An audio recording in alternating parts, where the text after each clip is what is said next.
Desa Jatireja. Ada satu aturan yang tidak pernah dilanggar. Jangan pernah bicara soal makam yang tidak pernah selesai dikubur. Desa itu tidak terlihat berbeda dari desa lain pada siang hari. Sawah membentang luas, angin berjalan pelan melewati pepohonan, dan aktivitas warga tampak seperti biasa. Tapi ketika matahari mulai turun, suasananya berubah. Tidak ada yang berani berlama-lama di luar rumah setelah azan maghrib. Bukan karena takut gelap, tapi karena sesuatu yang sudah lama dianggap tidak boleh dibahas di desa itu. Di ujung desa, terdapat pemakaman lama yang sudah jarang disentuh. Batu nisan mulai miring, sebagian tertutup rumput liar. Namun yang aneh, sejak bertahun-tahun lalu, tidak pernah ada proses pemakaman baru di sana. Seolah-olah tanah itu sudah berhenti menerima. Orang-orang tua hanya berkata singkat saat ditanya, "Kalau masih mau hidup tenang, jangan pernah dekat-dekat ke sana saat malam." Malam itu, seorang pendatang baru tidak sengaja mendengar suara aneh dari arah jalan belakang pemakaman. Bukan langkah kaki biasa, tapi seperti kain basah yang diseret pelan di atas tanah. Ia berhenti, diam. Dan untuk pertama kalinya, suara itu tidak berhenti di kejauhan. Suara itu semakin dekat. Malam itu, udara di desa Jatireja terasa lebih berat dari biasanya. Seperti ada sesuatu yang menekan dari atas langit, membuat napas terasa tidak leluasa. Pendatang baru itu masih berdiri di dekat jendela. Matanya tidak lepas dari arah jalan belakang pemakaman. Suara kain yang tadi terdengar, kini berhenti total. Tapi justru itu yang membuatnya semakin tidak tenang. Sunyi seperti menahan sesuatu yang sedang menunggu waktu yang tepat. Di dalam rumah, lampu mulai berkedip pelan. Sekali, dua kali, lalu stabil lagi. Namun setiap kali lampu itu berkedip, bayangan di luar terlihat seperti berubah posisi sedikit demi sedikit. Seolah ada sesuatu yang tidak diam di tempat. Di kejauhan, anjing-anjing mulai menggonggong tanpa arah yang jelas. Suaranya tidak serempak, seperti ketakutan yang datang dari banyak sisi sekaligus. Pendatang itu mencoba menenangkan diri, tapi matanya menangkap sesuatu di tanah. Di bawah cahaya lampu jalan yang redup, ada jejak, bukan jejak kaki biasa. Jejak yang menyeret, seperti kain panjang yang basah diseret pelan melewati tanah berdebu. Jejak itu tidak datang dari arah jauh, tapi berhenti tepat di depan rumahnya. Pendatang itu mundur perlahan, nafasnya mulai tidak teratur. Dan saat ia mengangkat pandangannya lagi, di balik kaca jendela, bukan lagi pantulan dirinya yang terlihat jelas. Ada sesuatu yang berdiri di luar. Diam, bungkus putihnya kusut, seperti baru keluar dari tanah yang belum selesai menerima. Dan kain kafannya masih bergerak pelan, walau tidak ada angin. Pendatang itu tidak berani bergerak. Matanya terkunci pada sosok di balik kaca jendela. Sosok itu tidak mengetuk, tidak bersuara, hanya berdiri diam seperti menunggu sesuatu yang sudah lama ditentukan. Lampu di dalam rumah tiba-tiba padam. Gelap. Hanya cahaya samar dari luar yang masuk melalui celah jendela, cukup untuk membuat siluet itu tetap terlihat. Namun sekarang, sosok itu tidak lagi berdiri di luar jendela.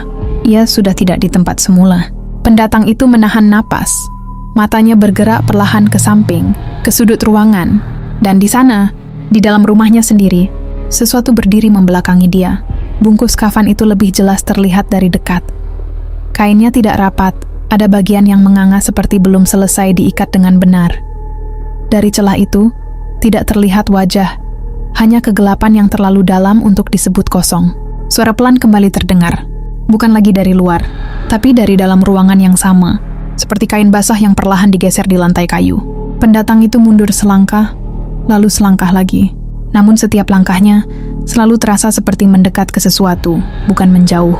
Sosok itu perlahan mulai bergerak, bukan berjalan normal, tapi melompat pelan satu hentakan kecil, lalu diam lagi. Dan setiap kali ia berhenti, posisi jaraknya selalu lebih dekat dari sebelumnya. Pendatang itu akhirnya sadar satu hal, pocong itu tidak mengejar dengan cepat. Ia hanya memastikan tidak ada jarak yang tersisa. Dan saat itu juga, suara dari dalam kain itu terdengar untuk pertama kalinya. Sangat pelan, seperti bisikan yang tertahan tanah. Belum selesai. Suara itu masih menggantung di udara, pelan tapi menusuk, seolah bukan hanya terdengar di telinga, tapi juga di dalam kepala.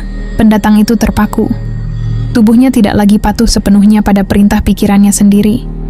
Setiap detik terasa seperti ditarik lebih dekat ke sesuatu yang tidak seharusnya ada di dalam rumah itu. Sosok pocong itu masih berdiri, kini sedikit miring, seakan menyesuaikan posisi. Kain kafannya bergerak pelan, seperti ada sesuatu di dalamnya yang masih belum tenang. Lalu, suara kain itu kembali terdengar. Seret, seret. Tapi kali ini bukan sekadar suara. Lantai kayu di bawahnya benar-benar bergetar halus setiap kali ia bergerak. Pendatang itu menoleh cepat ke pintu. Terkunci. Jendela di belakangnya gelap. Tidak ada jalan keluar yang terasa aman lagi.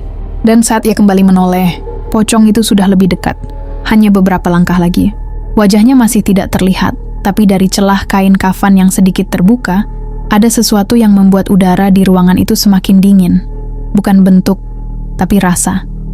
Seolah ada sesuatu yang tertinggal terlalu lama di dalamnya. Tiba-tiba, dari luar rumah terdengar suara ketukan keras. Tok! Tok! Tok! Pendatang itu terkejut. Matanya langsung melirik ke arah pintu. Ketukan itu berulang, lebih keras. Namun pocong di dalam rumah tidak bergerak ke arah pintu. Ia justru berhenti. Seakan suara dari luar itu adalah sesuatu yang lebih penting daripada dirinya sendiri. Ketukan itu berubah menjadi suara orang memanggil dari kejauhan, samar tapi jelas panik. Jangan buka pintunya. Pendatang itu bingung. Napasnya semakin tidak stabil. Di satu sisi ada pocong di dalam rumah. Di sisi lain ada suara manusia di luar yang melarangnya keluar. Dan di tengah semua itu, pocong itu perlahan menoleh ke arah pintu. Untuk pertama kalinya, seolah ada sesuatu di luar rumah yang juga mengenalnya. Dan malam di desa Jatireja semakin tidak lagi terasa seperti dunia manusia. Ketukan di pintu semakin keras, seperti dipukul dengan sesuatu yang tidak sabar. Tok, tok, tok. Jangan buka pintunya, dia sudah di dalam. Suara di luar terdengar semakin jelas. Kali ini seperti seorang lelaki tua yang ketakutan setengah mati. Pendatang itu semakin bingung. Nafasnya tidak teratur. Matanya bolak-balik antara pintu dan sosok di dalam rumah. Pocong itu masih diam, tapi tidak lagi menghadap dirinya. Sekarang, kepalanya sedikit miring ke arah pintu, seolah mendengarkan. Lalu perlahan, kain kafannya bergerak lagi. Seret, satu lompatan kecil. Jaraknya berubah lagi. Lebih dekat ke arah pintu. Pendatang itu refleks mundur, tapi punggungnya sudah menempel di dinding. Tidak ada ruang lagi untuk lari. Ketukan di pintu berubah menjadi gedoran. Brak, brak. Buka sekarang, kalau tidak kamu akan ikut dikubur seperti dia. Kalimat itu membuat pendatang itu membeku. Seperti dia, sebelum ia sempat berpikir lebih jauh, dari dalam rumah terdengar suara lain yang lebih pelan. Bukan dari pintu, bukan dari luar, tapi dari arah belakangnya. Suara kain yang sama. Seret, seret. Pendatang itu perlahan menoleh. Dan di sudut gelap ruangan yang tadi ia kira kosong, ada satu lagi, bungkus kafan putih lain, berdiri diam tanpa bergerak sama sekali. Lebih tua, lebih kaku, seolah sudah lama berada di sana, hanya menunggu saatnya terbangun. Sekarang ia sadar satu hal yang lebih buruk dari sebelumnya. Pocong yang pertama bukan masuk sendirian. Ia hanya membuka jalan, dan suara di luar pintu tiba-tiba berhenti. Hening, lalu terdengar bisikan terakhir yang sangat jelas. Di desa Jatireja, tidak ada yang benar-benar dikubur sampai selesai.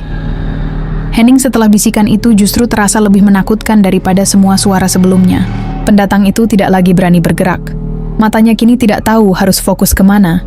Pintu, pocong di depannya, atau sosok kedua yang baru saja ia lihat di sudut ruangan. Dua. Sekarang ada dua. Yang pertama masih dekat pintu, perlahan bergeser tanpa suara yang jelas. Yang kedua, tidak bergerak sama sekali. Tapi justru itu yang paling mengganggu. Seperti sesuatu yang tidak perlu bergerak untuk tetap terasa hidup. Lampu rumah yang tadi padam, tiba-tiba menyala redup. Cahaya kuningnya bergetar, seperti nyaris mati lagi. Dan dalam cahaya itu, pendatang itu melihat sesuatu yang membuat dadanya sesak. Di kain kafan pocong kedua, ada bekas tanah yang masih basah, seolah baru saja keluar dari sesuatu yang belum selesai ditutup. Tuk-tuk! Suara itu datang lagi dari pintu, tapi kali ini lebih pelan. Bukan gedoran, lebih seperti ketukan yang ragu. Masih ada waktu. Suara lelaki tua itu terdengar lagi, lebih dekat dari sebelumnya. Kalau kamu diam di dalam, dia akan menganggap kamu bagian dari mereka. Pendatang itu menelan ludah. Mereka, sebelum jawabannya datang, pocong pertama tiba-tiba bergerak. Bukan melompat jauh, hanya satu hentakan kecil, tapi cukup untuk membuat posisi jaraknya berubah drastis.